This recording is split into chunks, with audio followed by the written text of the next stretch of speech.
იმ ღამეს ქონდა პირდაპირი ჩართვა მაესტროზე. ხმა მოდიოდა 7 წამის დაგვიანებით და ჟურნალისტი, აი აქ ჟურნალისტების ხედ ხართ ახლა თქვენ.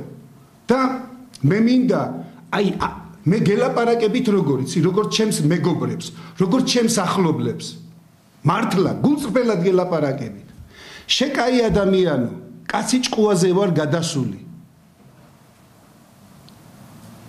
თვითონ ჩემ თავზე ვბრაზობ.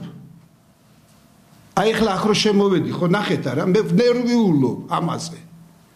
და ამ დროს ჟურნალისტი მეკითხება ბიუჯეტთან დაკავშირებით, რა შუაშია ბიუჯეტი, რა მოხდა პარლამენტში, იმაზე მელაპარაკე. ბიუჯეტი თუ გაინტერესებთ, აგერ ნახევარ გვერდზეა ჩამოწერილი. რა შუაშია ბიუჯეტი?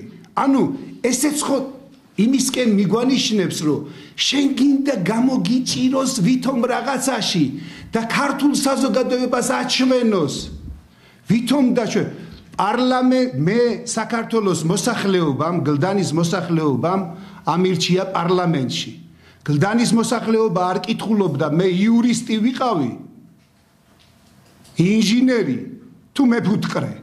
თუ კანონებზია ლაპარაკი, თუ კანონ პროექტებზია ლაპარაკი, დაუჯდეთ ვისთანაც გინდათ, როგორც გინდათ და ისე ვილაპარაკოთ.